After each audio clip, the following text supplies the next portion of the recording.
Hi everyone, welcome back. कैसे हैं सब? तो आज आपका यहाँ पे डिस्कशन रहेगा वेक्टर अलजेब्रा पे।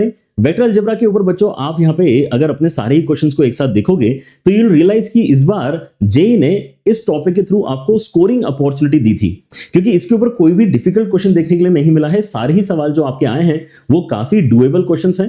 एंड अगर आपको normal cross, normal dot, resultant का मैग्नीट्यूड, ये जो बेसिक आइडियाज हैं, अगर ये अप्लाई करते आते हैं तो आप यहाँ पे नंबर काफी इजीली कमा सकते थे, राइट। लेकिन क्योंकि ओवरऑल पेपर में सिंपल क्वेश्चंस भी ढूंढना थोड़ा सा मुश्किल होता है, तो आई एम नॉट श्योर कि कितने बच्चों ने ये रियलाइज किया होगा कि वेक्टर्स के क्वेश्चन एक्चुअली आसान थे। लेकिन हाँ, अब जब हम सेशन में एक साथ उन सब क्वेश्चंस को देखेंगे तो यू माइट फील कि यस, लास्ट ईयर के कंपैरिजन में इस बार लेवल क्वेश्चंस का थोड़ा सा कम था। And that's a good thing for us, क्योंकि मैथ्स में एटलीस्ट कहीं तो यहाँ पर ऐसा दिखाई दिया कि लेवल कम हो रहा है, राइट। अदरवाइज 3D ज्योमेट्री में आई गेस आपने यहाँ पर नोटिस किया होगा, 3D ज्योमेट्री में आपके क्वेश्चंस का लेवल एक्चुअली इंप्रूव हुआ है, मुझे लगा, क्योंकि उसके अंदर कुछ ऐसे सिनेरियोस पूछे गए थे जो यूजुअली पूछे नहीं जाते हैं, या फिर एक ही क्वेश्चन में 2 क्वेश्चन के बराबर का यहाँ पर मेहनत करवाई जा रही थी, ठीक है ना। वैसे कुछ भी यहाँ पर देखने के लिए नहीं मिला है, ऑलराइट।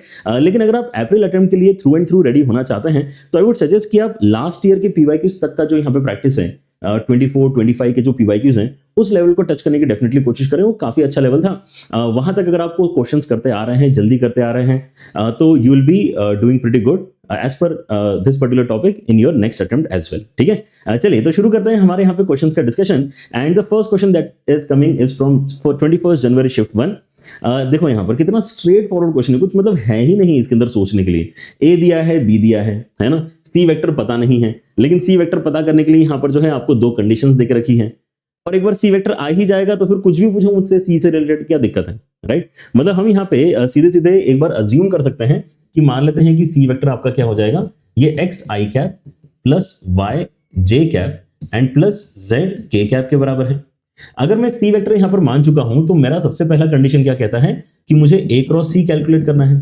तो ए क्रॉस सी कैलकुलेट करना again not a very big deal, I J के साथ में डिटरमिनेंट बना के सॉल्व कर लेते हैं। तो ए के साथ में कंपोनेंट्स क्या क्या है, यहां से देखो -1, 2 एंड 2 है। एंड यहां पे तो हमने एक्स वाई जेड इसको माना ही है। तो अगर आप इसको ओपन करते हैं तो आई कैप के साथ में कितना जाएगा, यहां पे चला जाएगा आपका 2z - 2y। और आपका जो माइनस जे कैप है उसके साथ में क्या जाने वाला है, यहां पे आ जाएगा आपका -z एंड उसके साथ में आ जाएगा -2x। एंड लास्ट आपका यहां पर जो k कैप है उसके साथ में कितना आ जाएगा, -y एंड -2x। ये सारे जो आपके यहाँ पे कंक्लूजन्स आए हैं, आप एक काम और कर सकते हैं। यहाँ पे आप यहाँ पे कुछ सिंप्लीफिकेशन के तौर पे अगर कुछ करना चाहे तो एक स्टेप और करवा लो। यहाँ से आप इसको 2 कॉमन निकाल के z - y करवा सकते हो आई कैप के साथ में।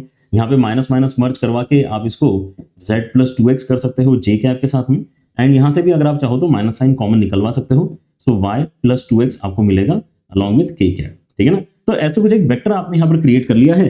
अब आप क्या चाहते हैं, अब आप चाहते हैं कि इसको बी वेक्टर के साथ में कंपेयर करो। बी वेक्टर के साथ में कंपेयर करने का मतलब क्या है कि यार वो तो दे के रखा है ना, कंपोनेंट्स को एक एक करके कंपेयर करके इक्वेशन बना लेते हैं। तो पहली इक्वेशन जो आप यहाँ पे बना सकते हैं आई कैप को कंपेयर करके, वो क्या बन जाएगी यहाँ पे, now the comparison is giving us 2 times of z - y। कितना आ रहा है, ये 8 के बराबर आ रहा है। तो इसको कैंसिल करके आप बेसिकली 4 के साथ में अपनी इक्वेशन सिंप्लीफाई करवा लो, ठीक है। नेक्स्ट इक्वेशन क्या बनेगी, यहाँ पे आप देख सकते हैं कि z + 2x है, z + 2x है, इसकी वैल्यू बेसिकली 7 के बराबर आ रही है। और ऐसे ही लास्ट को अगर आप कंपेयर करोगे तो minus of this is same as minus of that. So minus minus हटा के आप यहाँ पर क्या बोल सकते हैं कि y + 2x जो है ये आपका 3 के बराबर है, राइट। सो ये 3 इक्वेशंस मेरे पास में है, I already have this equations, right. लेकिन अब यहाँ पे एक इक्वेशन और हम बना सकते हैं जब मैं सी वेक्टर मतलब इस वेक्टर को डायरेक्टली i + j + k के साथ में डॉट कर लूंगा।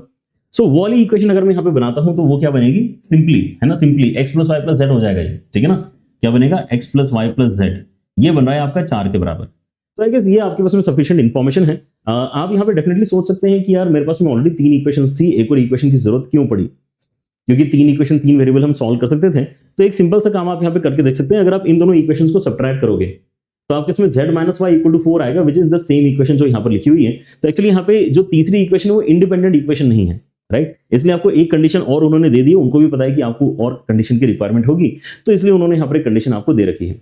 तो हम क्या करते हैं, ऊपर वाली इक्वेशन को इग्नोर ही मारते हैं, नीचे वाली इक्वेशन से अपना काम लेते हैं। नीचे वाली इक्वेशन से काम कैसे लेना है, नीचे वाली इक्वेशन में आप यहाँ पे ऐसा सोच सकते हो कि यार मैं z की वैल्यू एंड y की वैल्यू यहाँ से एक्सट्रैक्ट कर लेता हूँ इन टर्म्स ऑफ x और उसको यहाँ पे सब्स्टिट्यूट कर देते हैं। तो कितना आ जाएगा यहाँ पे, y की जगह y के प्लेस में आ जाएगा 3 - 2x एंड वैसे ही z के प्लेस में कितना आ जाएगा, यहाँ पे आ जाएगा 7 - 2x। बस कंपेयर कर लेते हैं यहाँ पे x के सारे टर्म्स को, तो x के सारे टर्म्स कितने आ जाएंगे आपके यहाँ पे -3x के बराबर। कांस्टेंट अगर आप देखते हो तो ये 10 बन रहा है, उस तरफ जाके -6 हो जाएगा। So that is giving us x का value equal to 2। Once x का वैल्यू 2 इज फिक्स्ड, तो बाकी सारे वैल्यूज भी बहुत इजीली आप कैलकुलेट करते आएंगे आपको, ठीक है ना। क्योंकि आपका यहाँ पर जो कन्वर्जन है वो तो आपने पहले से लिख के रखा है ना। आपने क्या लिख के रखा है कि भाई आपका ये जो है, ये जो वैल्यू है 3 - 2x, यही तो आपका y है। तो y का वैल्यू कितना है 3 - 2x, मतलब कितना है -1 के बराबर।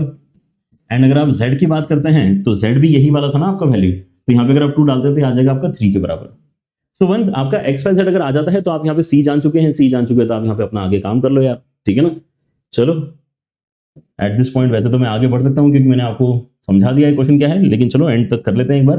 तो सी वेक्टर जो है क्या बनेगा बेटा आपका, यहाँ पे आ जाएगा 2i कैप, फिर -j cap and 3k cap. And then यहाँ पे अगर मैं a + c क्रिएट करता हूं तो कितना आ जाएगा, यहां से 2 उठेगा, वहां से -1 उठेगा तो i कैप, यहां से -1 उठेगा, वहां से 2 उठेगा तो वापस j कैप, फिर यहां से 3 उठेगा, वहां से 2 उठेगा तो 5k कैप, ठीक है ना।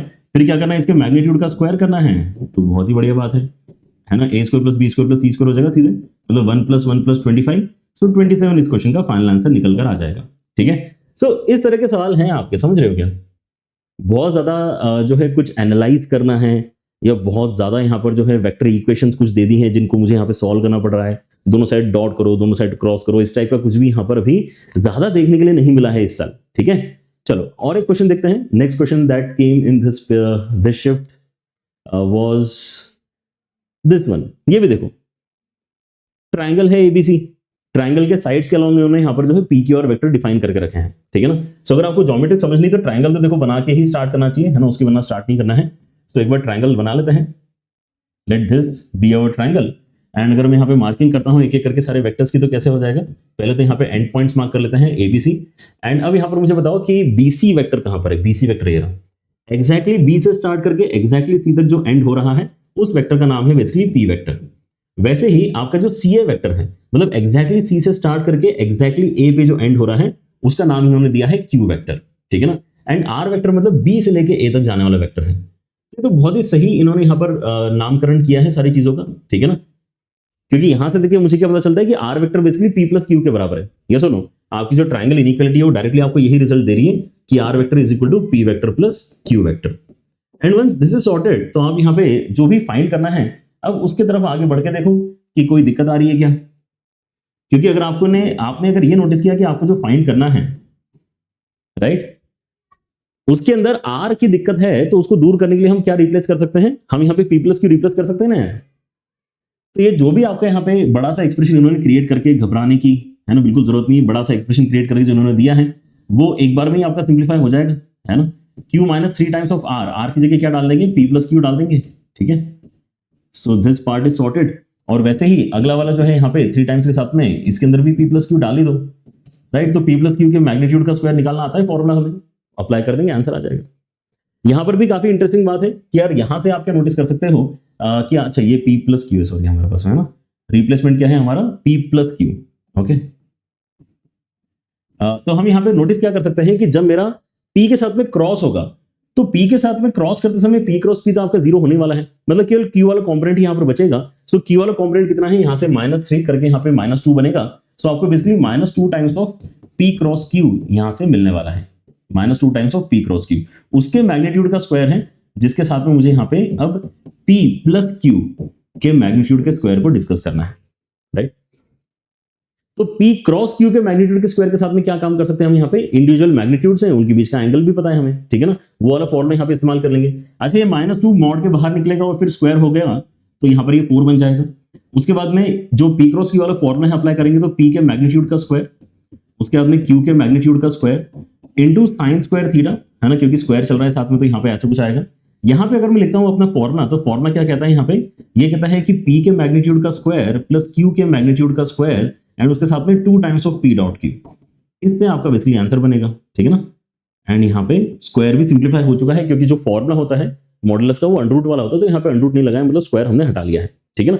सो ये है हमारे पास कहानी। अब एक एक करके डेटा डालना स्टार्ट करो आप। अगर आप डेटा डालोगे तो देखो यहाँ पर क्या क्या है हमारे पास में, क्या चैलेंज है इसके अंदर, मतलब ढूंढने की कोशिश करो कि चैलेंजिंग क्या था इसके अंदर, कुछ भी नहीं है, ठीक है ना। यहाँ पे 2√3 चला जाएगा उसका स्क्वायर, उसके बाद में यहाँ पे आपका 2 का स्क्वायर चला जाएगा, साइन स्क्वायर थीटा मतलब 1 माइनस कॉस स्क्वायर थीटा करके आप यहाँ पे इसको 1 माइनस 1/3 लिख सकते हो। एंड आगे भी यहाँ पर सारा डेटा बस इनपुट ही डालना है। यहाँ पे अगर आप स्क्वायर करते चलो तो मेरे ख्याल से ज्यादा सही रहेगा, 12 कर लो आप इसको, ठीक है ना। उसके बाद में आप इसको 4 कर लो एंड यहाँ पर भी जो है दोनों को डॉट करके डबल करो, मतलब दोनों को मल्टीप्लाई करके डबल करोगे तो 8√3 बनेगा। एंड उसके बाद में कॉस थीटा आएगा, कॉस थीटा की वैल्यू आपकी 1/√3 है, ठीक है। सो ये आपका बेसिकली कैलकुलेशन है एंड अगले स्टेप में आपका आंसर आएगा। ढूंढ लो यहाँ पर कौन सा आंसर मैच करेगा। Again this is what I was saying initially, जब मैं आपको कह रहा था कि यार क्वेश्चंस काफी आपके डुएबल और इजी इस बार इन्होंने पूछ लिए हैं, राइट। यहाँ पे अगर आप नोटिस करते हो तो आपके इसमें क्या क्या बचने वाला है, यहाँ पे आपके इसमें बेसिकली 4 है, उसके बाद में आपका 12 बनेगा, यहाँ पे ये आपका 4 बन रहा है, ये आपका 2/3 है and here we can see कि आपके इसमें यहाँ पे 3 के साथ में बेसिकली कितना आ जाएगा, √3 कैंसिल हो जाएगा, तो ये आपका मिलके कितना हो रहा है 24 हो रहा है, ठीक है, डन है। यहाँ से 3 कैंसिल करके फिर से आप यहाँ पे इसको 4 बना सकते हो, तो ये आपका 128 हो जाएगा, ये आपका 72 हो जाएगा एंड ये मिलके आपका 200 हो जाएगा। 200 इस क्वेश्चन का फाइनल आंसर है, राइट। ऐसे क्वेश्चन एग्जाम में मिल रहे हैं तो हमें कॉन्फिडेंस आना चाहिए कि यार ये मतलब क्या ही है ना, ये तो कर लेंगे, ठीक है। चलो अगला क्वेश्चन देखते हैं। Next question that we have is this. यहां क्या हो रहा है, ए बी वेक्टर दिया है, एडी वेक्टर दिया है, projection of this v vector on the diagonal AC of the parallelogram ABCD. तो भाई डायगोनल अगर एसी है और आपको ए बी और एडी दे ही दिया है तो एसी तो आप पहले ही स्टेप में लिख लोगे ना यार, लिख लोगे क्या पहले ही स्टेप में, क्योंकि दोनों को ऐड करके ही तो डायगोनल आता है। तो एसी वेक्टर जो आपका यहां पर बनने वाला है, दोनों को ऐड कर लो तो कितना आ जाएगा 3i कैप, दोनों को ऐड कर लो तो 6j कैप, दोनों को ऐड कर लो तो λ-5k कैप। अब इस एसी के साथ में इसने क्या किया है, आगे कुछ काम करवाया है। Let the projection of this vector on AC vector is of unit length, मतलब लेंथ कितना है 1 के बराबर है, ठीक है ना। ऑलराइट, तो आप यहां पर क्या करेंगे, दोनों को डॉट करवाएंगे। प्रोजेक्शन का जो यहाँ पे आइडिया है वो क्या है कि दोनों को डॉट करवा लो, एसी का डॉट करा लो v के साथ में, लेकिन फिर एसी के मैग्नीट्यूड से डिवाइड भी कर लेना, ठीक है ना। सो डॉट करवाएंगे तो देखो यहाँ पर आईजे के है ना सिंपली, तो आईजे के साथ में डॉट करके यहाँ से 3 आएगा, 6 आएगा एंड देन λ-5 आएगा। और नीचे अगर आप देखते हैं तो एसी के मैग्नीट्यूड की वजह से अंडररूट के अंदर आपको क्या दिखाई देगा, 9 मिलेगा, 36 मिलेगा और यहाँ पे आपको λ-5 का स्क्वायर भी मिलेगा, ठीक है ना। ये जो क्वांटिटी है इसी को बेसिकली हम 1 के बराबर करना चाहते हैं, प्रोजेक्शन की value 1, right. So that's it. I think you can now proceed and get the answer again, ठीक है ना। Almost in every question I will feel कि अच्छा इसके बाद में तो बच्चे कर ही लेंगे, लेकिन चलो फिर यहाँ पे एंड टू एंड अगर सॉल्व करना है तो करवा के दिखा देते हैं आपको। बेसिकली क्रॉस मल्टीप्लाई अगर आप यहाँ पे करते हैं, स्क्वायर करके क्रॉस मल्टीप्लाई करते हैं तो आपके इसमें यहाँ पर 45 बनेगा, साथ में आपका λ-5 का स्क्वायर आएगा। एंड क्योंकि मैंने स्क्वायर करा के क्रॉस मल्टीप्लाई किया था तो यहाँ पर भी आप स्क्वायर करके इमेजिन करो तो यहाँ पर आपके इसमें 4 + λ बना हुआ है, ठीक है ना, उसका स्क्वायर हो जाएगा। इसको उस तरफ भेज के आप a² - b² अप्लाई कर लो, I guess that would be easier than anything else. तो आप यहाँ पे a² - b² करते हैं तो एक तो आपका 9 आएगा और दूसरा आपका यहाँ पे 2λ - 1 आएगा, ठीक है ना। 9 से कैंसिल करके 5 हो जाएगा, 2λ - 1 है तो लैम्डा की वैल्यू आपकी 3 आ जाएगी। डन, लैम्डा की वैल्यू आपकी 3 आ गई है, मतलब आप यहाँ पे अब आगे क्या कर सकते हैं, इस इक्वेशन पे कैरी फॉरवर्ड कर सकते हैं। इक्वेशन जो है वो क्या कहता है कि लैम्डा की वैल्यू वहां पे डाल के बस आप सॉल्व कर दो यार कुछ करके, है ना, इतना ही एक्सपेक्टेशन है जेई के बच्चों से। लैम्डा वहां पे डाल दो तो कितना आ जाएगा, ये सेकंड पार्ट क्वेश्चन का स्टार्ट कर रहे हैं, 9x² आएगा, उसके बाद में आएगा आपके इसमें -18x एंड साथ में आ जाएगा 5। अब ये भी क्या हो गया है आपका, ये भी आपका directly splitting the middle term से सॉल्व होने वाला सवाल बन गया है। मतलब यहां पे वो आपको क्लियरली, है ना, ज्यादा परेशान नहीं कर रहे हैं, राइट। तो आपके यहाँ पे जो फैक्टर्स बन रहे हैं 3x - 5 एंड उसके साथ में आपका बन रहा है यहाँ पे 3x - 1। यहाँ से आपका आंसर क्या क्या आ जाएगा, x का आंसर आपका आ जाएगा 1/3 एंड देन 5/3। तो जो बड़ा है उसको बेसिकली इसने कुछ नाम दिया है, छोटे को कुछ और नाम दिया। बस ये चीज एक बार नोटिस कर लो कि बड़े को क्या बोला है, छोटे को क्या बोला है। बड़े को अल्फा बोला है तो ये आपका अल्फा हो जाएगा और ये आपका बीटा हो जाएगा, ठीक है ना। और कैलकुलेट करना है 2α - beta, so I guess that's it. Therefore 2α - beta अगर आप कैलकुलेट करते हैं तो आ जाएगा 10/3, 9/3, मतलब 3 आपके यहाँ पे फाइनल आंसर बनना चाहिए। 3 मतलब फर्स्ट ऑप्शन आपके यहाँ पे करेक्ट है। डन, मजा आ रहा है कि क्या बात है सर, ऐसे क्वेश्चन जे में आते रहे तो हम तो यहाँ पे 100 में से 100 ले आएंगे। अगला क्वेश्चन देखो, ए वेक्टर दिया है, बी वेक्टर दिया है, लैम्डा यहाँ पे कुछ तो मिसिंग क्वांटिटी है। सी वेक्टर क्या है, a क्रॉस b के बराबर है, तो क्रॉस कर ही लेंगे फिर तो, मतलब c तो निकाल लेंगे, कोई दिक्कत नहीं है ना। And d be a vector of magnitude 2 in the yz plane, और c का मैग्नीट्यूड भी हमें यहाँ पे एग्जैक्टली देख रखा है √53 के बराबर। तो अब यहाँ पे देखो कि हम जब यहाँ पे a क्रॉस b करके अपना आंसर निकालेंगे c के लिए, तो c के अंदर एक लैम्डा अननोन रहेगा। लेकिन अगर मैग्नीट्यूड की वैल्यू मुझे पता है तो I can identify what lambda is, तो मतलब सी तो मैं एग्जैक्टली पता कर ही सकता हूं, exactly I can find c, है ना। Then the maximum possible value of c dot d का स्क्वायर कितना होगा, maximum possible value of c dot d का स्क्वायर कितना होगा, ये हमें बेसिकली निकाल के बताना है, ठीक है ना।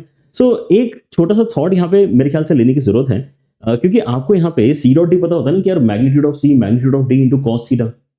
अब आपको मैग्नीट्यूड ऑफ डी पता है कि 2 के बराबर है, ये आपको पता है कि √53 के बराबर है। मतलब अगर मैं इस चीज को ऐसे ही बस थोड़ा लाइटली अगर यहाँ पे डिस्कस करना चाहूं तो सी डॉट डी के मैग्नीट्यूड का जो स्क्वायर है वो कैसे लिखा जाएगा, सी के मैग्नीट्यूड का स्क्वायर इंटू डी के मैग्नीट्यूड का square into cos square theta लिखा जाएगा। मतलब यहाँ पे मैं डायरेक्टली 53 डाल सकता हूं और यहाँ पे मैं डायरेक्टली 4 डाल सकता हूं और यहाँ पे कॉस स्क्वायर थीटा आ जाएगा। सो ओनली पॉइंट इज कि अगर मुझे मैक्सिमाइज ही करना है तो अभी तक हमने जितने भी सवाल किए उसके अंदर हम क्या करते हैं, उसके अंदर हम कॉस थीटा को 1 डाल देते हैं, कॉस थीटा को। लेकिन अगर आप यहाँ पे 1 डालोगे तो आपके इसमें यहाँ पे आंसर कितना आ जाएगा, 212 आ जाएगा। लेकिन वैसा कोई वैल्यू हमें दिखाई नहीं दे रहा। लेकिन ऐसा नहीं है कि ये मैक्सिमम वैल्यू अगर आप बोल दोगे कि यार ऐसा आ रहा है तो इसमें कुछ गलत है। Maximum value in the sense अगर आप यहाँ पे कहते हो कि यार मेरी एज जो है, मेरी एज मैक्स टू मैक्स 100 ही होगी, 100 से ज्यादा तो नहीं लग रहा कि यार समीर सर की एज होनी चाहिए, समझ रहे हो। तो इस स्टेटमेंट में कुछ गलत नहीं है, लेकिन 100 कोई बहुत अच्छा एस्टिमेशन नहीं है, समझ रहे हो। जैसे हमने यहाँ पे अगर 212 डाला है ना कि यार इसकी मैक्सिमम वैल्यू यार 212 होगी, उससे बड़ी तो नहीं होगी, ओके, तो it is kind of that kind of statement कि हाँ ठीक है यार, मतलब आप यहाँ पे अगर कह रहे हो कि आपकी एज 100 से कम है तो बहुत अच्छा एस्टिमेट थोड़ी, आप कुछ थोड़ा बेटर बोलो कि भाई 50 से कम है, 40 से कम है, 35 से कम है, कितनी है, मतलब थोड़ा और पास में जाओगे तो बेटर एस्टिमेट आएगा, हम ज्यादा बेटर आंसर उसको बोल पाएंगे, ठीक है ना। इसलिए यहाँ पर आप देख सकते हो कि आपके पास में जो भी वैल्यूज है वो इससे कम है, राइट। मतलब इसका मतलब थोड़ा सा और बेटर हमें यहाँ पे कैलकुलेशन करके देखना पड़ेगा, राइट। सो ये तो नहीं है, मतलब यहाँ पे हम ये तो नहीं करना चाह रहे हैं, ठीक है ना, क्योंकि ये आंसर हमारा मैच नहीं कर रहा है, जो बेसिकली 2 स्टेप में हमें यहाँ पे कैलकुलेट करते आ रहा था। तो हमें यहाँ पे इसका मतलब सी एग्जैक्टली कैलकुलेट करवा रहा है, ये क्या करवा रहा है, सी एग्जैक्टली कैलकुलेट करवा रहा है, ठीक है। वो तो हम डिस्कस कर ही रहे थे कि सी तो हम एग्जैक्टली कैलकुलेट कर ही सकते हैं, ठीक है। लेकिन इससे कंफर्म हो गया कि हम अगर कैलकुलेट कर रहे हैं तो कोई एक्स्ट्रा मेहनत नहीं है, वो जरूरी है मेहनत इस क्वेश्चन में, ठीक है ना। अच्छा, तो हमारे यहाँ पे जो आइडिया है that is to calculate c vector. C vector is nothing but a cross b vector. A cross b अगर आप कर रहे हैं मतलब आपको यहाँ पे i cap, j cap and k cap के साथ में ए के कंपोनेंट्स लिखना है which is 2 -1 1 and then b के कंपोनेंट्स लिखना है which is basically 0 lambda and 2, ठीक है। So once this is done तो आई कैप के साथ में कितना आ जाएगा, -2 and minus lambda, minus J cap के साथ में कितना आ जाएगा, यहाँ पे आ जाएगा 4 एंड देन के कैप के साथ में कितना आ रहा है, तो यहाँ पे 2 लैम्डा आपको मिल रहा है, राइट। सो ठीक है, ये हमारा क्या है, ये हमारा सी वेक्टर है। सी वेक्टर के बारे में इंफॉर्मेशन क्या है कि इसका मैग्नीट्यूड हम जानते हैं, ठीक है ना। अच्छा, तो इसको थोड़ा सा और अच्छे से लिखें अगर, तो 2 प्लस लैम्डा आ रहा है, माइनस साइन बाहर निकाल के आई कैप के साथ में, -4 जे कैप और यहाँ पे 2 लैम्डा के कैप, ठीक है ना। मैग्नीट्यूड की हमें यहाँ पे इंफॉर्मेशन अगर यूज करनी है तो मैग्नीट्यूड का स्क्वायर यूज कर लें, क्या ज्यादा बेटर लगेगा, ठीक है ना, मैग्नीट्यूड का स्क्वायर।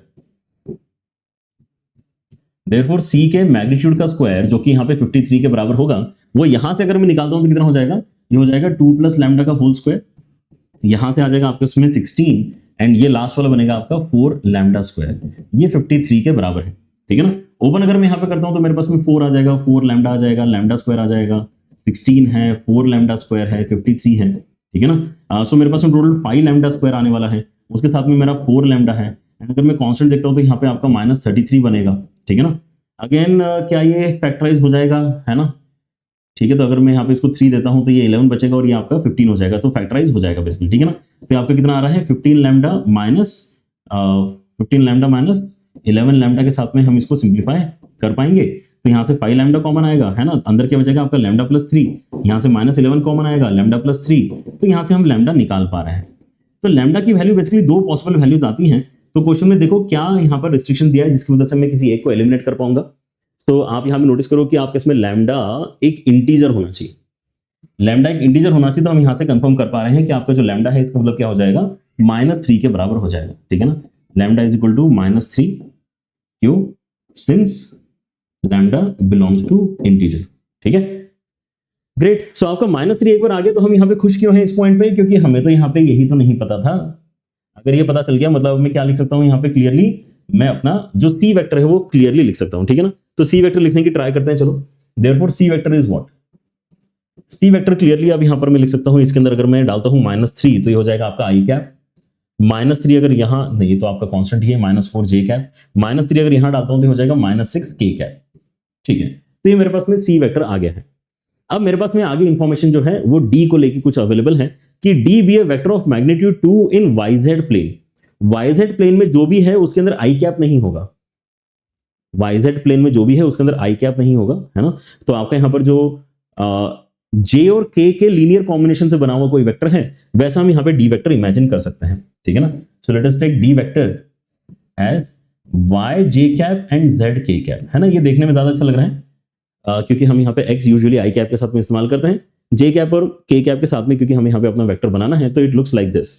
सो हमें यहाँ पे अब क्योंकि सी डॉट डी के ऊपर कमेंट करना है तो सी डॉट डी क्रिएट करना सेंस बना रहा है। So let us create c dot d. C dot d अगर आप यहाँ पे देखते हैं तो उसकी वैल्यू कितनी आ जाएगी, डॉट करके -4y एंड देन -6z, और इसके स्क्वायर के ऊपर कमेंट करना है तो इसका स्क्वायर का वैल्यू कितना आ जाएगा, हम इसको डायरेक्टली 4y + 6z बोल सकते हैं, है ना, उसका स्क्वायर। तो मुझे इस वैल्यू के ऊपर समहाउ कमेंट करना है। What I know at this point is कि एक और कंडीशन है मेरे पास में, एक और condition which I have is basically this कि इसका जो मैग्नीट्यूड है, डी का जो मैग्नीट्यूड है वो क्योंकि 2 के बराबर है, मतलब अंडर रूट के अंदर कहीं पर भी अगर मुझे y² + z² मिलता है, y² + z², तो उसको मैं यहाँ पे 2 के बराबर डाल सकता हूं, ठीक है ना, या फिर मतलब y² + z² को मैं 4 के बराबर डाल सकता हूं।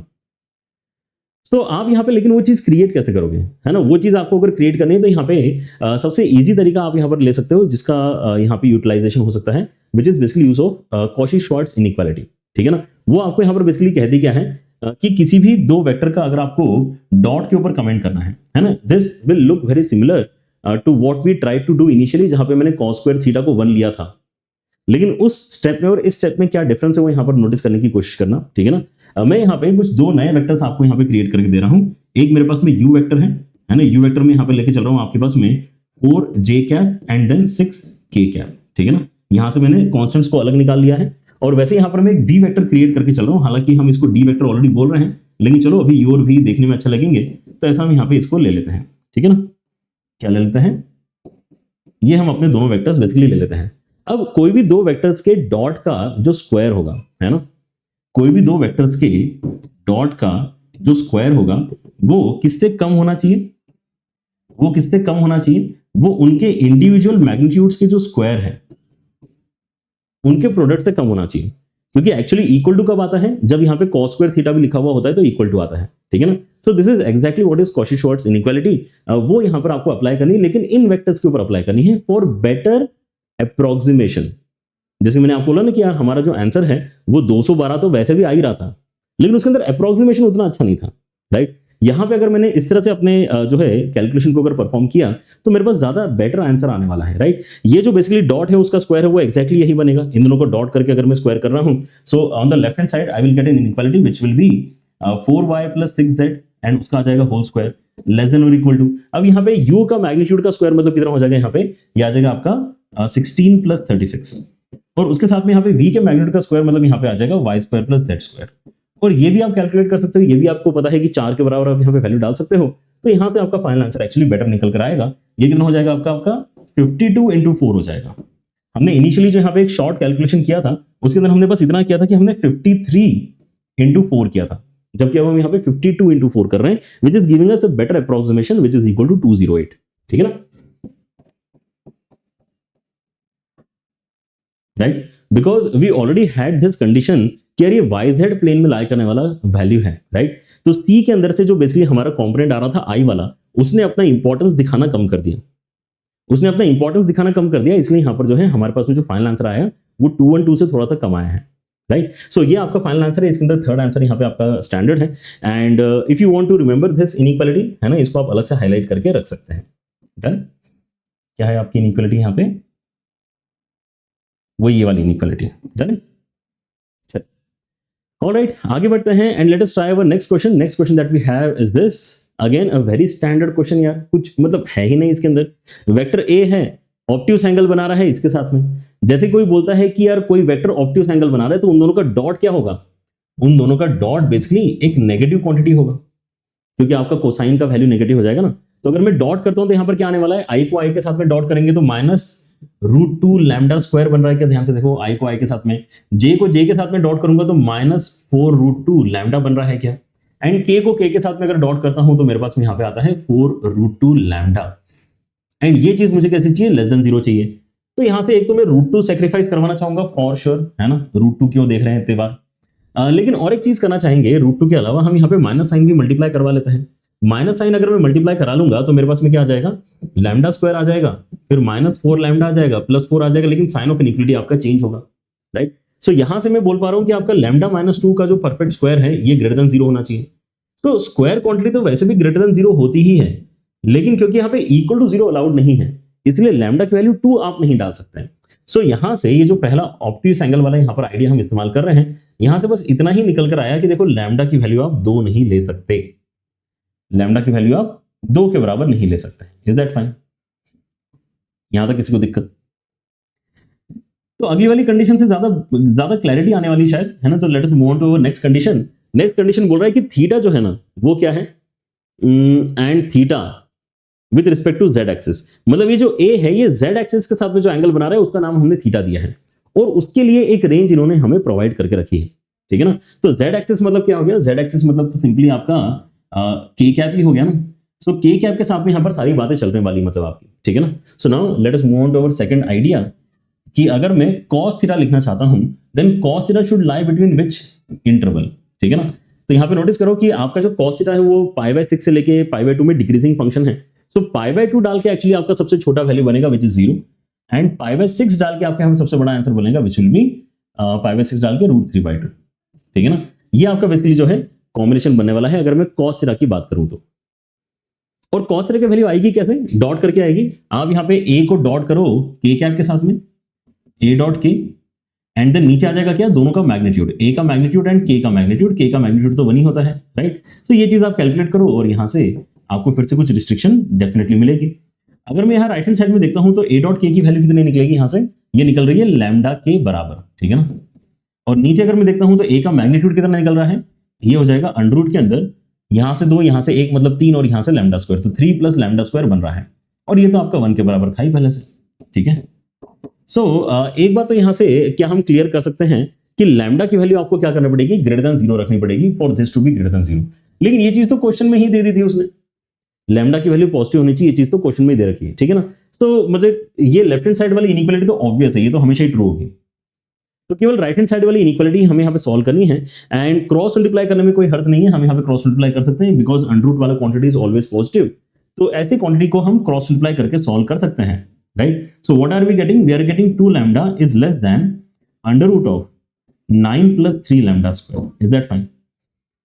क्या क्या है हमने यहाँ पे बेसिकली ये जो अंडर था उस अंडर के साथ में मल्टीप्लाई करवा दिया है, एंड अब दोनों साइड स्क्वायरिंग हम करवा लेते हैं। अगर दोनों साइड स्क्वायरिंग करवाते हैं तो आपको यहाँ पे लैम्डा स्क्वायर में एक सिंपल सी इक्वेशन मिलेगी, उसको सॉल्व कर लेना। तो यहाँ पे आ जाएगा कितना, 4 लैम्डा स्क्वायर लेस देन यहाँ पे आ जाएगा 9 + 3 लैम्डा स्क्वायर। तो सब कुछ अगर इस तरफ जाता है तो लैम्डा स्क्वायर -9 लेस देन 0 होना चाहिए। लैम्डा -3 इंटू लैम्डा +3 ये आपका लेस देन 0 हो रहा है। इसका मतलब क्या है कि आपके पास में -3 and 3 critical points plus minus plus अगर आप सॉल्व करते हो तो आपको इस बीच में रहने के लिए बोला जा रहा है। लेकिन ऑब्वियसली और क्या चीज ऑलरेडी बोल के रखी है ना, कि लैम्डा का वैल्यू देखो होना तो किससे बड़ा चाहिए, 0 से बड़ा होना चाहिए, right. So I can not go anything less than 0। तो 0 से लेकर 3 के बीच में कहीं ना कहीं आप रह सकते हैं। लेकिन एक और रिस्ट्रिक्शन जो ऑलरेडी यहाँ पे लैम्डा पे लगा हुआ है वो क्या है कि वो 2 नहीं हो सकता, जो कि इस इंटरवल में आ रहा है। मतलब ओवरऑल यहाँ पे अगर मैं आंसर लिखने की बात करूं, answer for lambda, so lambda कहां से कहां तक बिलोंग करेगा, 0 से लेकर 3 के बीच में बिलोंग करेगा। लेकिन इसमें क्या नहीं हो सकता, इस इंटरवल में जो 2 आ रहा है वो आपको हटाना पड़ेगा। So once this is sorted तो आपको एक्जैक्टली यही चीज वो दे रहा है कि अल्फा से लेकर बीटा माइनस गामा, तो अल्फा बीटा गामा कितने होंगे, तो यही आपके अल्फा बीटा गामा होंगे। तो इनको ऐड करके 5 आ जाएगा, ठीक है ना। तो इस क्वेश्चन का आंसर 5 है। ये जो आपके अल्फा बीटा गामा है इसका सम आपको बताना है, ठीक है। डन है, बढ़ सकते हैं आगे। Alpha plus beta plus gamma ये आपका 5 के बराबर हो जाएगा। डन, चलो आगे बढ़ते हैं and let's try one more question. कहीं पर भी चैलेंज नजर आए तो बताना मुझे थोड़ा नहीं आ रहा है नजर, तो कितना छोटा क्वेश्चन है। मतलब देखो आधा कॉन्फिडेंस तो इसी में आ जाता है कि इसके अंदर पढ़ने में बिल्कुल टाइम नहीं लगेगा, राइट। ए दिया है, बी दिया है, सी बोला है कि a क्रॉस बी के बराबर है, कर ही लेंगे ना यार। तो सी भी नोन है, इसका मतलब मेरे पास में एबीसी नोन क्वांटिटी है, और डी जो है वो सी के साथ में ए का क्रॉस है, तो डी भी नॉन क्वांटिटी है। तो सभी कुछ नोन है ना, तो आपको यहाँ पे जो कैलकुलेट करना उसमें दिक्कत क्यों आएगी, राइट। लेकिन हाँ, अगर आप यहाँ पे डायरेक्टली करने जाओगे, जिस तरह से इसने यहाँ पे स्ट्रक्चर किया है क्वेश्चन को, ठीक है ना, और जिस तरह से हम इसको पढ़ भी रहे थे, तो आपको यहाँ पर पहले एक डिटरमिनेंट सॉल्व करना पड़ेगा सी निकालने के लिए, फिर अगला डिटरमिनेंट सॉल्व करना पड़ेगा डी निकालने के लिए, एंड देन यहाँ पे डॉट करके आपको आंसर मिलेगा। अगर आपको वेक्टर ट्रिपल प्रोडक्ट नहीं आता है तो यही आपको करना पड़ेगा, जो आपके सिलेबस का पार्ट है ना, कौन सा वाला, स्टैंडर्ड क्रॉस प्रोडक्ट, लेकिन 2 बार करना पड़ेगा। लेकिन अगर आप थोड़ा सा यहाँ पे जानते हैं वेक्टर ट्रिपल प्रोडक्ट के बारे में, then I would like to है ना give you that kind of solution, क्योंकि देखो हमें यहाँ पे इंटरमीडिएट सी वैल्यू से कोई खास मतलब नहीं है, हमें डायरेक्टली डी से ही मतलब है, सी क्यों निकालना फिर बीच में, ठीक है ना। तो आप यहाँ पे बोल सकते हो कि डी वेक्टर जो है ना वो क्या है, वो बेसिकली सी क्रॉस ए है ना, और सी क्या है, ए क्रॉस बी है ना, तो ये A cross B cross A calculate करवा रहा है, which is vector triple product. तो इसका बस फॉर्मुला ही हमें याद करने के लिए बोला जाता है, वैसे भी जब भी हम पढ़ते हैं, in fact for even JEE advance अगर आप यहाँ पे वीटीपी पढ़ते हैं तो उसके अंदर केवल फॉर्मुला ही बताया जाता है, ज्यादा कुछ है नहीं इसके अंदर, ठीक है ना। मतलब क्या है, दूर वाले को डॉट करो तो ए डॉट ए, फिर जो वेक्टर बच गया है वो माइनस 5 वाले का डॉट करो, और फिर जो वेक्टर बच गया है ब्रैकेट के अंदर वो है ए, ठीक है ना। बस ये आपका बेसिकली फॉर्मुला अगर आपको पता है तो आप ज्यादा इजीली डी वेक्टर तक पहुंच सकते हो, और आपको एक बार भी पहले वाले मेथड में 2 बार डिटरमिनेंट सॉल्व करना पड़ेगा, यहाँ पे एक बार भी डिटरमिनेंट सॉल्व नहीं करना पड़ रहा, ठीक है ना। तो यहाँ पे ए डॉट ए का वैल्यू कितना आ जाएगा, इसका स्क्वायर प्लस इसका स्क्वायर प्लस इसका स्क्वायर, 4 5 6, ये 6 आ जाएगा, 6 b vector. And a dot b कितना आ जाएगा, ए डॉट बी अगर देखते हो तो यहाँ पे -1 एक बार फिर से, एंड -6, तो -8 आ रहा है बेसिकली, -8 है ना। ए डॉट बी का वैल्यू कितना है इस क्वेश्चन में, -8 के बराबर है, ठीक है ना। तीनों की तीनों माइनस साइन जनरेट कर रहे हैं, राइट। सो आपके इसमें ये जो आ गया डी वेक्टर आ गया, अब आपको यहाँ पे ये चीज कैलकुलेट करनी है, तो we can move on to that calculation now. Okay, so this solution look shorter than even the other questions that we did before this. तो a माइनस बी है, उसके साथ में आपको डॉट करना है, किसके साथ करेंगे, 6b वेक्टर माइनस प्लस हो जाएगा तो +8a वेक्टर, ठीक है। डॉट करना स्टार्ट करेंगे तो हमारे पास में क्या आएगा, 6 times of a dot b, and then -8 times of a dot b भी आएगा, मतलब -2 times of a dot b is what we are going to get. उसके बाद में आपके इसमें 8 टाइम्स ऑफ a के मैग्नीट्यूड का स्क्वायर भी बनेगा, a dot a, and b dot b के साथ में -6 के साथ में b के मैग्नीट्यूड का स्क्वायर भी बनने वाला है, ठीक है ना। सो a डॉट b अभी हमने कैलकुलेट किया था -8 के बराबर, उसको इस्तेमाल कर लेते हैं, ठीक है ना। यहाँ पे हमारा जो a का मैग्नीट्यूड था हमने वो भी एक्चुअली यूज किया था 6 के बराबर, उसको यहाँ पे इस्तेमाल कर लेते हैं, और b का मैग्नीट्यूड निकाल लेते हैं ना, क्या दिक्कत है। तो यहाँ पे 9 10 11 यहाँ पर आपकी वैल्यू आ जाएगी, ठीक है ना। सो दैट्स इट, इसको आपको कैलकुलेट करना है। बताओ यहाँ पर फाइनल आंसर कितना आप क्रिएट कर पा रहे हैं, कितना हो जाएगा, ये 16 हो जाएगा, उसके साथ में आपका 48 माइनस 66, मतलब वैल्यू अगर आप ध्यान से देखेंगे तो ये कितना बन रहा है आपका, ये बन जाएगा आपका 58 और -2 के बराबर, ठीक है ना।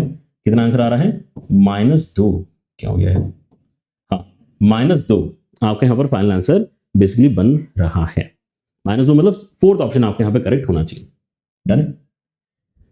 Okay, so I guess this is easier. अब यहाँ पर ये सॉल्यूशन आपको इतना शॉर्ट इसलिए दिख रहा है क्योंकि यहाँ पे वीटीपी मैंने इस्तेमाल किया है, सो ऑलवेज ज्ञान लेने में कोई हर्ज नहीं है, वो इस क्वेश्चन के सॉल्यूशन से आपको समझ में आता है, ठीक है ना। थोड़ा बहुत यहाँ पे एटलीस्ट फॉर्मुला लेवल पे अगर चीजें पता करके रखोगे, it will always be very very beneficial, ठीक है। चलिए आगे बढ़ते हैं and let us look at our next question. चलिए, तो अगला सवाल हम यहाँ पर देख रहे हैं, विच इज दिस। यहाँ पर मुझे बताओ, ए बी सी 3 वेक्टर्स हैं, ए क्रॉस बी जो है वो 2 क्रॉस ऑफ ए क्रॉस सी के बराबर है। हाँ, now this is the kind of question जो काफी ज्यादा पूछे जाते थे, है ना, जहां पे आपको क्या करना पड़ता था, यहाँ पर आपको लीनियर कॉम्बिनेशन वाले आइडिया की मदद से या कोलिनियरिटी की मदद से अपने वेक्टर में रिलेशन जनरेट करने पड़ते थे। वो कहां से आता था, इस तरह के रिलेशन से आता था, ठीक है ना। काफी इंपॉर्टेंट माना जाता है ये बेसिकली आपका आइडिया, जहां पे हम सारी चीजें एक तरफ लेके आएंगे और एक तरफ लाने के बाद में आप ए क्रॉस कॉमन निकाल सकते हो। ए क्रॉस दोनों साइड से कॉमन निकाल लो, तो अगर आप ए क्रॉस दोनों साइड से कॉमन निकालते हो तो आपको यहाँ पे बी वेक्टर अंदर एंड -2c वेक्टर अंदर बचा हुआ दिखाई देगा, एंड इसकी वैल्यू अगर 0 के बराबर है, मतलब ये जो दोनों वेक्टर्स हैं आपके पास में, एक वेक्टर है ए वेक्टर और दूसरा है b -2c, ये दोनों वेक्टर्स आपके पैरेलल होने चाहिए। और ये दोनों वेक्टर्स अगर आपके पैरेलल हैं, इसका मतलब आप किसी एक वेक्टर को दूसरे वेक्टर के मल्टीपल की मदद से लिख सकते हो, ठीक है ना। This is the main idea, किसी एक वेक्टर को हम दूसरे वेक्टर के मल्टीपल से लिख सकते हैं। Okay, so once this is known, once this is known कि यार आपका ए वेक्टर के अंदर ही कुछ मल्टीप्लाई करके आपका अगला वेक्टर यहाँ पे क्रिएट होने वाला है, तो आगे की कैलकुलेशन करना हमारे लिए थोड़ी सी आसान हो जाती है, राइट। क्या बोल रहे हैं यहाँ पर आगे ये कि ए वेक्टर का मैग्नीट्यूड पता है, बी वेक्टर का मैग्नीट्यूड पता है, सी का भी मैग्नीट्यूड पता है, अच्छा, और एंगल बिटवीन बी एंड सी भी पता है। तो मेरे ख्याल से क्योंकि हमें आगे जो इन्फॉर्मेशन है वो मैग्नीट्यूड के टर्म्स में गिवन है, तो इस इक्वेशन का मैग्नीट्यूड लेने में ही फायदा है, क्योंकि और कुछ तो हमें एक्जैक्टली वेक्टर्स नहीं बताया, राइट। सो हम क्या करते हैं, इनका मैग्नीट्यूड दोनों साइड लेके स्क्वायर कर लेते हैं। मतलब यहाँ पे b माइनस 2c के मैग्नीट्यूड का स्क्वायर कितना आ जाएगा, लैम्डा a के मैग्नीट्यूड का स्क्वायर, ठीक है। And we will try to find what is the value of lambda from this equation, right. So क्या होगा यहाँ पे b के मैग्नीट्यूड का स्क्वायर, b के मैग्नीट्यूड का square plus 4 times of c के मैग्नीट्यूड का square minus 4 times of b dot c, और यहाँ पे आ जाएगा लैम्डा स्क्वायर के साथ में a के मैग्नीट्यूड का स्क्वायर। सारी चीजें पता है हमें, सब पता है, ठीक है ना। सो यहाँ पे क्या आ जाएगा, b के मैग्नीट्यूड का स्क्वायर मतलब 16, c के मैग्नीट्यूड का स्क्वायर मतलब यहाँ पे 4 मल्टीप्लाई करके फिर से 16 माइनस 4 टाइम्स करके b का मैग्नीट्यूड इंटू c का मैग्नीट्यूड, ये हो जाएगा आपका 8 के बराबर। And then angle between them is 60 degree. 60 degree के साथ में आपको यहाँ पर क्या करना है, यहाँ पर वैल्यू डालनी है बेसिकली आपकी कितनी, 1/2 के बराबर, ठीक है। तो आपका यहाँ पर जो राइट हैंड साइड में लैम्डा स्क्वायर के साथ में कितना आ जाएगा, आपका 1 ही आने वाला है, a के मैग्नीट्यूड का स्क्वायर। तो ये अगर आप कैंसिलेशन वगैरह करते हो तो देखो यहाँ पर क्या हो जाएगा, ये आपका 4 बनेगा, 4 कैंसिल करके 16 के साथ में कैंसिल हो जाएगा, तो ओवरऑल 16 बचने वाला है। लैम्डा स्क्वायर का वैल्यू आपका 16 आया है, मतलब लैम्डा अगर आपको रिप्लेस करना है तो प्लस या माइनस 4 दोनों ही आप यहाँ पे ले सकते हो। ऐसा कोई फर्दर हमारे पास में डेटा नहीं है टू एलिमिनेट प्लस और माइनस साइन, है ना। हम यहाँ पे दोनों को ही यहाँ पे लेके आगे बढ़ सकते हैं, कोई दिक्कत की बात नहीं है, ओके। बट कितना अच्छा हो गया देखो, यहाँ से बेसिकली हमें पता चल रहा है कि आपका जो b vector minus 2c vector है वो प्लस या माइनस a वेक्टर के बराबर आने वाला है, ठीक है, प्लस या minus 4 times of a vector के बराबर आने वाला है, राइट। एंड हमें अब यहाँ पे a डॉट c अगर निकालना है, हमें अगर a डॉट c निकालना है तो हम क्या करना प्रेफर करेंगे, हम यहाँ पे पूरी इक्वेशन में c के साथ में डॉट करवाना प्रेफर करेंगे, तो a डॉट c आ जाएगा यहाँ से, ठीक है ना। अगर मैं पूरी इक्वेशन में c के साथ में डॉट करवा रहा हूं तो ये बनेगा b dot c minus 2 times of c dot c, और यहाँ पे आ जाएगा प्लस माइनस 4 के साथ में a डॉट c के साथ में डॉट कराना बेनिफिशियल इसलिए भी है ना। अगर आप बोलोगे नहीं सर मैं a के साथ में डॉट कराना चाहता हूं, तो प्रॉब्लम यहाँ पे फिर a डॉट b बनेगा, और आपको a और b के बीच में एंगल नहीं पता, ठीक है ना। तो इसलिए हम क्या कर रहे हैं, यहाँ पे हम c के साथ में डॉट करें ताकि b डॉट c बने। अब b डॉट c का वैल्यू वैसे हम यहाँ पे लिख चुके हैं, लेकिन चलो एक बार फिर से कैलकुलेट कर लेते हैं। b का मैग्नीट्यूड इंटू c का मैग्नीट्यूड मतलब 4 into 2 into cos of angle between them minus 2 times of c के मैग्नीट्यूड का स्क्वायर मतलब यहाँ पे आ जाएगा 4, और ये बन रहा है आपका कितना, यहाँ से अगर आप ध्यान से देखेंगे तो ये प्लस माइनस 4 के साथ में a डॉट c तो हमें निकालना ही है, तो इसको तो छेड़ते नहीं है, राइट।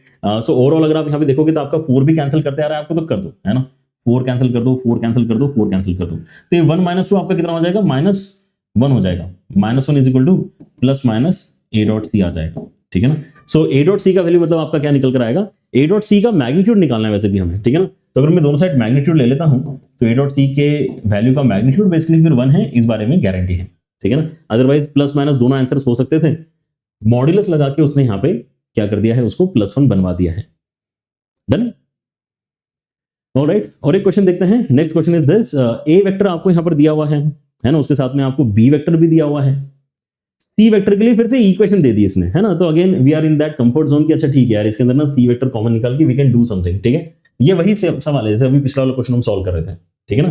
क्या हो रहा है यहाँ पे, अगर मैं c क्रॉस c कॉमन निकालूं तो यहाँ पे 2a बचेगा एंड उसके बाद में 3b बचेगा। 2a 3b के साथ में अगर मैं क्रॉस c कर रहा हूं तो मुझे एक नल वेक्टर मिल रहा है, मतलब क्या है कि c vector is somewhere multiple of 2a plus 3b, है ना। और multiple of 2a plus 3b अगर कैलकुलेट करना चाहेंगे तो किसी भी पॉइंट पे कैलकुलेट कर सकते हैं, ठीक है। So this looks like a good equation कि c वेक्टर जो मेरा अननोन वैल्यू है that is lambda times of 2a plus 3b and it is in line with this vector, okay. So once this is sorted कि मुझे यहाँ पे ये पता चल गया है, तो आगे इसको यूज कैसे कर सकते हैं। उन्होंने एक इक्वेशन देख रखी है कि a माइनस b के साथ में अगर आप c का डॉट करोगे तो आपको -97 मिलेगा, ठीक है भाई साहब, कर लेते हैं।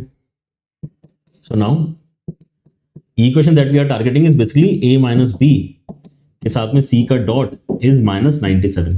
तो a माइनस b तो ठीक है ना। हम यहाँ पे अभी वैल्यू इनपुट करने में ज्यादा, है ना, यहाँ पे जल्दबाजी नहीं कर रहे हैं, अदरवाइज आप कर सकते हो, है ना। एक काम ये भी कर सकते हो कि 2a प्लस 3b कैलकुलेट करके यहाँ पे लिख ही डालो, a माइनस b करके यहाँ पे लिख ही डालो, ठीक है ना, फिर दोनों को डॉट कर ही लो, फिर वहां से लैम्डा आ जाएगा। लेकिन हम अगर थोड़ा सा वेट करेंगे तो हो सकता है कि कैलकुलेशन और थोड़ी ईजी हमें फील हो।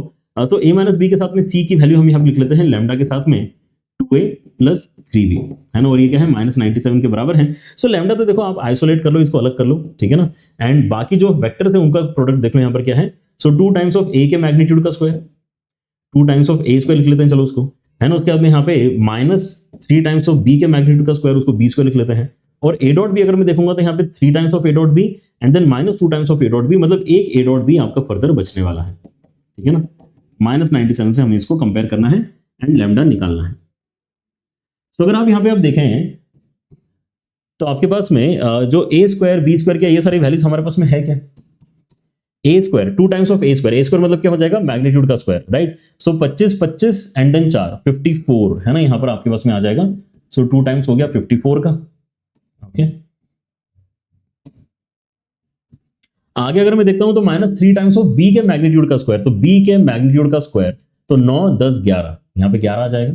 और यहां पे अगर मैं डॉट करता हूं तो डॉट की वैल्यू कितनी आ रही है, ये आ जाएगी 2 and then 5 and then 15, 2 5 and 15, ठीक है ना। 22 यहां पर भी हमें मिल रहा है, डन है, ग्रेट। इसको मुझे -97 के साथ में कंपेयर करके बताना है कितना आंसर आएगा। So let's get started.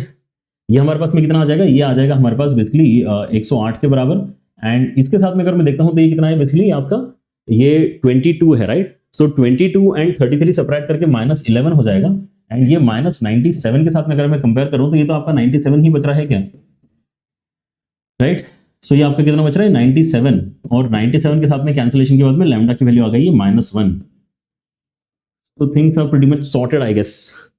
आपका यहाँ पे लैम्डा आ गया है -1 के बराबर, एंड सी क्रॉस के मैग्नीट्यूड का स्क्वायर बताना है, सी क्रॉस के, ठीक है। Where is the challenge, there is no challenge, okay.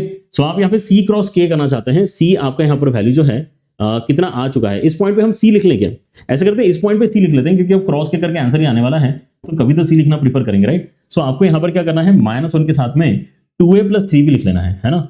तो इसको 2 गुना करना है, इसको 3 गुना करके ऐड करना है, ठीक है ना, साथ साथ करें क्या। तो इसको 4 करना है और इसको आपको यहाँ पे 3 करना है ना, तो कितना हो जाएगा 7, ओके। लग रहा है कि गलती हो सकती है तो लिख लो पहले एक बार, कोई दिक्कत नहीं है। इसको डबल करना है, मतलब ये -10 हो गया और ये आपका -3 हो गया, तो -10 एंड -3 मतलब ये आपका -13 हो गया जे कैप के साथ। डबल करना है मतलब ये 10 हो गया और ये आपका 9 हो गया, तो ये टोटल आपका 19 हो जाएगा, ठीक है ना। ये 19 के कैप के साथ में आया है, ठीक। तो ये जो आपकी वैल्यूज अभी यहाँ पे क्रिएट हुई है, माइनस साइन भी आप अंदर मल्टीप्लाई कर सकते हैं, तो आपका सी वेक्टर बेसिकली यहाँ पे क्रिएट हो गया है। अब आपको क्या करना है, क्रॉस के करना है, राइट। सो सी क्रॉस के अगर आप यहाँ पे करते हैं तो आपको माइनस साइन तो चलो बाहर रहने दो, के के साथ में क्रॉस करोगे तो क्या हो जाएगा, आई के हो गया है तो -j बनेगा, तो -7j आ जाएगा, एंड देन जे के आपका यहाँ पर जो है आई बनने वाला है। सो यहाँ पे आपका -13i रहेगा, और के साथ में क्रॉस करके तो 0 होने वाला है। So this is what we have right now, and इसको स्क्वायर करके ऐड करके आपका फाइनल आंसर आएगा। So this is basically 7j cap and plus 13i cap, ठीक है ना। So लास्ट स्टेप आपकी यहाँ पर रहती है, ये कर लो एंड फिनिश करते हैं, आगे बढ़ते हैं। तो आपके यहाँ पे c क्रॉस के मैग्नीट्यूड का स्क्वायर कितना आ रहा है, यहाँ पे 49 आ रहा है, उसके साथ में कितना आ रहा है 169 आ रहा है, ठीक है ना। तो यही अगर बेसिकली आपका क्या होता है 170 और 50 होता, ठीक है ना, तो आपका 220 आंसर आ गया होता, राइट। तो 2 कम आएगा, 218 आंसर आ जाएगा, ठीक है। ठीक है, तो ये आपका 218 आंसर आ रहा है। आगे बढ़ते हैं and let us try our next one. Next question is this, यहां पर बताओ क्या हो रहा है। बहुत ही स्टैंडर्ड सवाल, ये वाली चीज जो है आपने देखी हुई होगी, अगर आपने वेक्टर्स की थोड़ी ठीक ठाक से प्रैक्टिस करी है तो ये काफी एक नोन एक्सप्रेशन है आपका, ठीक है ना। मैक्सिमम मिनिमम वाले भी कुछ क्वेश्चन हो सकता है कि आपने इस तरह के एक्सप्रेशन के सॉल्व किए हो, ठीक है ना। तो देखो इसके अंदर करना यही है कि ओपन करना है, ओपन करके कुछ रियलाइजेशन आपको आने वाला है, ठीक है ना। सो ओपन कैसे करेंगे, मैग्नीट्यूड का स्क्वायर ओपन करने के लिए a square plus b square, क्योंकि बहुत बार लिखना पड़ेगा इसलिए यहां पर मैं अलग से मैग्नीट्यूड का साइन नहीं बना रहा हूं। a स्क्वायर मतलब मैग्नीट्यूड का ही स्क्वायर है, ठीक है ना। a square plus b square -2a dot b, उसके बाद में आएगा मेरे पास में b square plus c square -2 times of b dot c, and उसके साथ में आएगा c square plus a square and -2 times of c dot a। इन सबको अगर मैं ऐड करता हूं तो ये बोल रहा है कि ये 9 के बराबर वैल्यू जनरेट करता है। सो मेरे पास में ऑलरेडी, क्योंकि ये यूनिट वेक्टर है ऐसा मुझे पता है, तो यूनिट वेक्टर के लिए मैं अगर यहाँ पे 1 1 1 रिप्लेस करता हूँ मैग्नीट्यूड का स्क्वायर, तो 1 2 3 4 5 6 उस तरफ जाके आपका यहाँ पे कैंसिलेशन में जाएगा तो 3 बचेगा। सो -2 कॉमन निकाल के a dot b, b dot c and then c dot a, ये आपका बेसिकली 3 के बराबर आ रहा है। मतलब हम यहाँ पे अब जानते हैं कि a डॉट बी, या इसको ऐसे रहने दो, है ना, इसको ऐसे रहने दो, इतना भी लिखोगे तो सही है। हम यहाँ पे लेकिन अभी देखना चाहते हैं कि इसको आगे हम यूज कैसे करेंगे। ये जो इन्फॉर्मेशन अभी हमने एक्सट्रैक्ट करी है, इसको कैसे यूज किया जा सकता है, राइट। तो इसको यूज करने का तरीका यह है कि आप एक बार रियलाइज करो कि आपके a प्लस बी प्लस सी के मैग्नीट्यूड का स्क्वायर कितना होगा। हालांकि पूछा नहीं है यहाँ पर, कुछ तो k वगैरह निकालना है जिसके अंदर कुछ मल्टीपल्स हैं a b c के, ठीक है ना। लेकिन ये जो कंडीशन आई है, ये देख के कुछ चमकना चाहिए, वही मैं यहाँ पर कह रहा हूँ, ठीक है ना। सुनाओ, जो चमकना चाहिए उसकी बात देखो क्या है कि a प्लस बी प्लस सी के मैग्नीट्यूड का अगर मैं स्क्वायर करता हूं तो मेरे पास क्या वैल्यू आती है, ठीक है ना। a प्लस बी प्लस सी के मैग्नीट्यूड का स्क्वायर करते तो हमारे पास में a square plus b square plus c square and plus 2 times of a dot b, b dot c and c dot a आता है ना। मतलब इसके अंदर तो कोई डाउट ही नहीं है कि ये आपका किसी भी कॉम्बिनेशन के लिए वर्क करेगा, राइट। ये जो यहाँ तक तो हमने कोई स्पेशल केसेस के अंदर डाला ही नहीं है। बट अब इस क्वेश्चन में क्योंकि यूनिट वेक्टर की बात चल रही है, तो आप यहाँ पे फिर से क्या रिप्लेस करोगे आप इस क्वेश्चन के हिसाब से। अगर इसको आप सॉल्व करना चाहते हो तो यहाँ पे आपको 1 1 1 मिलेगा एंड देन ये जो आपका पूरा का पूरा क्वांटिटी है ये किससे रिप्लेस हो जाएगा। देखो ये पूरा का पूरा क्वांटिटी आपका -3 से रिप्लेस हो जाएगा, ठीक है ना। ये माइनस साइन उस तरफ भेजो, तो जैसे आप इसको -3 से रिप्लेस करते हो आपको वैल्यू 0 मिल जाती है। तो आपने इसका मतलब जो है किसी वेक्टर के मैग्नीट्यूड का स्क्वायर किया और आपको 0 मिला, मतलब वो वेक्टर ही नल वेक्टर होना चाहिए। नल वेक्टर का ही मैग्नीट्यूड केवल 0 होता है, ठीक है ना। तो आपका इसका मतलब वो जो वेक्टर है वो एक नल वेक्टर है। a प्लस बी प्लस सी ये आपका वेक्टर ही एक नल वेक्टर है, समझे क्या। So this is the conclusion that we are drawing for this particular condition. ये है यहाँ पे इंपॉर्टेंट बात जो हम डिस्कस करना चाह रहे थे, राइट। अच्छा, वंस दिस इज सॉर्टेड तो मुझे बताओ कि आगे जो क्वेश्चन पूछा है वो इजीली सॉल्व हो जाएगा क्या। आगे उन्होंने बोला है कि आप मुझे बताओ कि यार 2a प्लस के बी प्लस के सी का मैग्नीट्यूड अगर 3 है तो k कितना होना चाहिए। सो बेनिफिट क्या हो गया कि आप यहाँ पे अब जो है k अगर कॉमन निकालते हो यहाँ पे, ठीक है ना। सो 2a के साथ में k कॉमन निकाल के आपको मिल रहा है b vector plus c vector, और b vector plus c vector को आप क्या कर सकते हो बेसिकली यहाँ पे रिप्लेस कर सकते हो माइनस ऑफ a वेक्टर के साथ, ठीक है ना। तो जैसे आप माइनस ऑफ a वेक्टर के साथ में रिप्लेस करोगे तो यहाँ पे a वेक्टर कॉमन निकाल के 2 माइनस k हो जाएगा सीधे सीधे। उसका मैग्नीट्यूड कितना आ रहा है आपके यहाँ पे 3 के बराबर आ रहा है, राइट। और अलग अलग करने पे आपको यहाँ पर जो a का मैग्नीट्यूड है वो फिर से 1 पता है ना। a का मैग्नीट्यूड इंटू 2 माइनस k का मॉडुलस, ये मैग्नीट्यूड है लेकिन ये साइन मॉडुलस का हो गया, ठीक है ना। ओके, क्योंकि ये आपके वेक्टर नहीं है, ठीक है ना। तो आपका यहाँ पर ये जो हुआ है ये 1 के बराबर है। सो ऑल इन ऑल आपके पास में 2 कंडीशंस बनेगी, या तो आप +3 के साथ में या फिर -3 के साथ में इसको ओपन कर सकते हो। सो 2 माइनस k आपका या तो 3 बनेगा या 2 माइनस k आपका -3 बनेगा। यहां से आपके इसमें k की वैल्यू -1 आ रही है और यहां से अगर आप देखते हैं तो k की वैल्यू आपकी 5 आ रही है, ठीक है ना।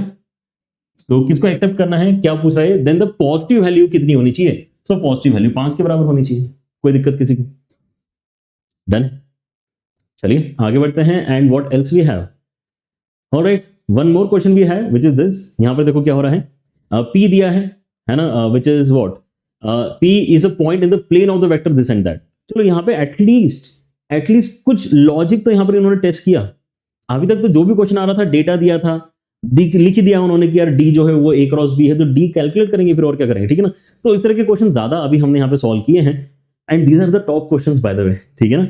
इसके बाद जो आपके कुछ सवाल रह जाएंगे इस लेक्चर के बाद में वो इससे भी घटिया क्वेश्चन है, इससे भी इजी क्वेश्चन है वो, ठीक है ना। ऑलराइट, सो देखो यहाँ पर लेवल क्या हो गया आपके जेईई मेन का as far as vectors is concern. बाकी चैप्टर्स में ऐसा नहीं बोल सकते, बाकी चैप्टर्स में अच्छे क्वेश्चन आए, राइट। वेक्टर्स में इन्होंने लेकिन काफी आपको उम्मीद दी है कि हम नंबर कमा सकते हैं मैथ्स में। Let p be a point in the plane of the vectors AB and AC such that p is equidistant from the lines AB and AC. So अगर आपको कोई भी पॉइंट इक्विडिस्टेंट चाहिए तो यहां पर पहले तो ये लॉजिक आपको बताना चाहिए कि यार वो एंगल बाइसेक्टर के अलोंग जाएगा। एंगल बाइसेक्टर के अलोंग जाने वाला जो आपका डायरेक्शन होता है वो जो एंगल बनाने वाले आपके यहाँ पर ये होते हैं ना एरोज, उनसे इक्विडिस्टेंट बेसिकली चल रहा होता है। और यहां पर मैं थोड़ा सा रोम्बस का सहारा ले रहा हूं फॉर सम रीजन। देखो यहां पर आपको पता चलेगा व्हाई स्पेसिफिकली रोम्बस, ठीक है ना। तो यहां पर आप नोटिस करो कि आपके पास में जो ए बी और ए सी वेक्टर है, आपके इसमें ए बी और ए सी वेक्टर जो हैं उनके मैग्नीट्यूड्स ना दोनों के बराबर हैं। क्या ये बात नोटिस कर पा रहे हो कि ए बी का magnitude is same as A C का magnitude is equal to under root के अंदर कितना है 9 10 11, यहां पर भी 9 10 11, ठीक है ना। दोनों के दोनों √11 मैग्नीट्यूड के आपके वेक्टर्स हैं, ठीक है ना। सो अगर ये √11 मैग्नीट्यूड के वेक्टर्स हैं, इक्वल मैग्नीट्यूड के अगर ये वेक्टर्स हैं, तो अगर मैं इनकी मदद से अगर एक पैरेललोग्राम कंस्ट्रक्ट करूंगा तो स्पेशल पैरेललोग्राम होगा जिसको हम रोम्बस कहते हैं, ठीक है ना। रोम्बस बनाने से बेनिफिट ये हुआ है कि जब मैं बोलता हूं कि यार ये जो P है ना, P is a point in the plane in this particular vector का plane which is equidistant from the lines AB and AC, तो मैं ऑलरेडी जो है परपेंडिकुलर मैं एंगल बाइसेक्टर के डायरेक्शन में जाने की कोशिश करने ही वाला था। मैं एंगल बाइसेक्टर के डायरेक्शन में जाने की कोशिश करने ही वाला था वैसे भी, क्योंकि P लोकेट करने के लिए मुझे वो सब करना ही पड़ेगा।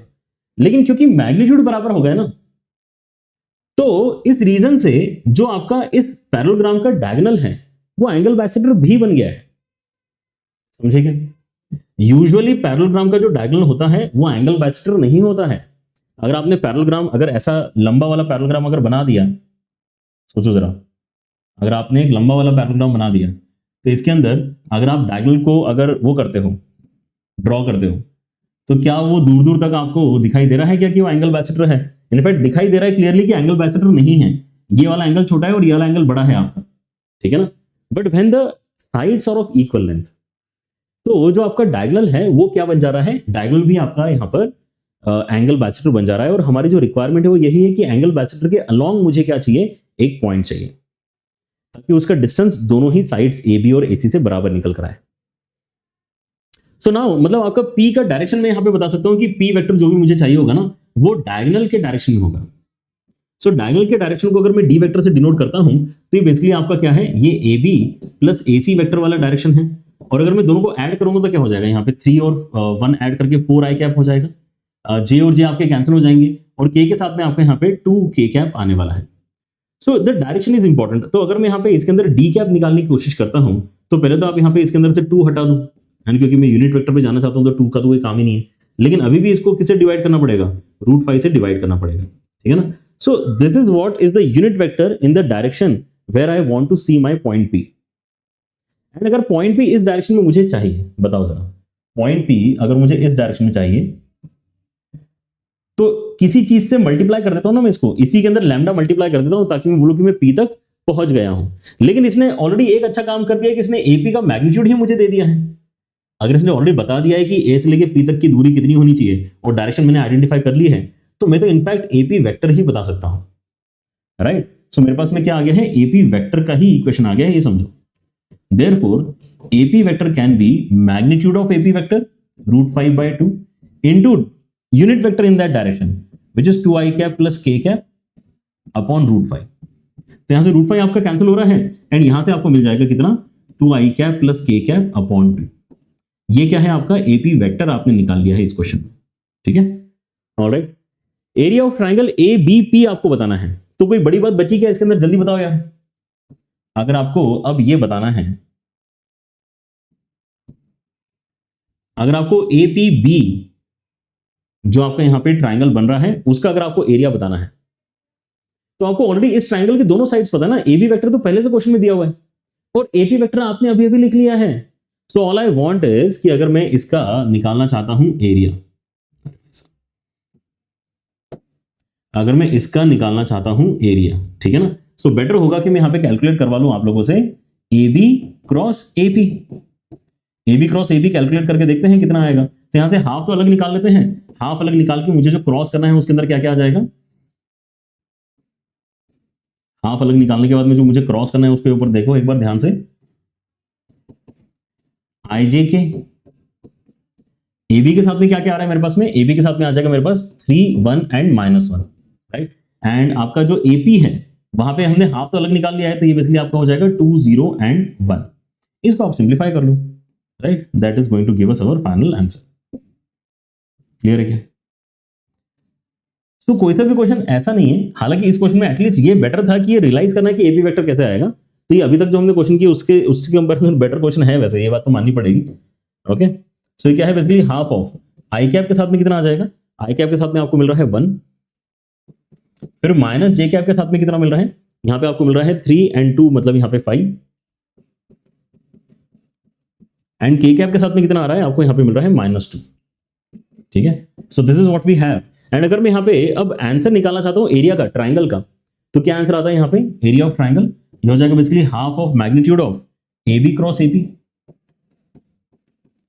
और AB क्रॉस AB का मैग्नीट्यूड कितना है, half of under root of, है ना, हाफ तो यहाँ पे पहले से ही है, अंडर रूट के अंदर क्या क्या आ जाएगा, 1 आ जाएगा, 25 आ जाएगा एंड 4 आ जाएगा। ठीक है, कैलकुलेट करके देखना जरा कितना आता है, अल्टीमेटली ये आता है आपका √30/4 के बराबर। This is your final answer. ठीक है, √30/4 मतलब सेकंड ऑप्शन यहाँ पर आपका एकदम करेक्ट है। ठीक है, so with that we have done all the questions in this particular lecture जो हम करना चाह रहे थे। एंड अच्छा, आपको यहाँ पर मेरे ख्याल से एक आइडिया भी लग चुका होगा कि how to proceed in questions and how to proceed with your preparation as far as vectors is concern. Again word of caution and an advice, आप इन सब क्वेश्चंस को देख के ये मत सोचना कि अगले अटेम्प्ट में भी आपके यहाँ पे सवाल इतने ज्यादा आसान आएंगे। ठीक है ना, यहाँ पर तो एक भी क्वेश्चन चैलेंजिंग नहीं था, मैंने इतने आराम से सॉल्व किया तो भी हम यहाँ पे 1 घंटे के अंदर अंदर, है ना, 10 सवाल कर पाए हैं। जो जेईई मेन के क्वेश्चंस को अगर हम उठाते तो उतना ज्यादा आसान नहीं होता है, राइट। सो आप अपनी प्रैक्टिस को किस लेवल तक लेके जाएंगे, आप अपनी प्रैक्टिस को जो अपने पिछले साल के पीवाईक्यूज है ना, उस लेवल तक लेके जाएंगे। तो मतलब कहाँ जाना है वापस आपको, मार्क्स ऐप के ऊपर जाओ। मार्क्स ऐप के ऊपर अगर आप जाओगे तो आपको क्या मिलेगा, वहां पे फिल्टर भी मिलेगा। ठीक है ना, आप अपने जेईई मेन के पीवाईक्यूज वाले सेक्शन में जाना, उसके अंदर जेईई मेन 2026 तो आप सॉल्व करना ही करना, लेकिन उसके अलावा 25, 24, है ना, इस तरह से फिल्टर डाल के आप देख लेना कि उस ईयर में कैसे सवाल आए थे। क्योंकि मेरा जो पर्सनल एक्सपीरियंस है वो यही था कि लास्ट 2 ईयर में वेक्टर्स के थोड़े बेटर सवाल आए थे, है ना, उसके पहले भी थोड़े आसान आ रहे थे, लेकिन लास्ट 2 ईयर्स में उन्होंने थोड़ा सा यहाँ पर पकड़ा था, थोड़े से लेंदी कैलकुलेशन वाले सवाल भी पूछे थे। ठीक है ना, so try to understand how those questions are solved and उस लेवल तक अगर आप पहुंच रहे हो then you can move on to your next topic. और ज्यादा यहाँ पर जो वेक्टर्स के अंदर वैसे है नहीं। ठीक है, चलिए, and with that we are done with today's lecture. Thank you so much, see you in the next class, bye bye.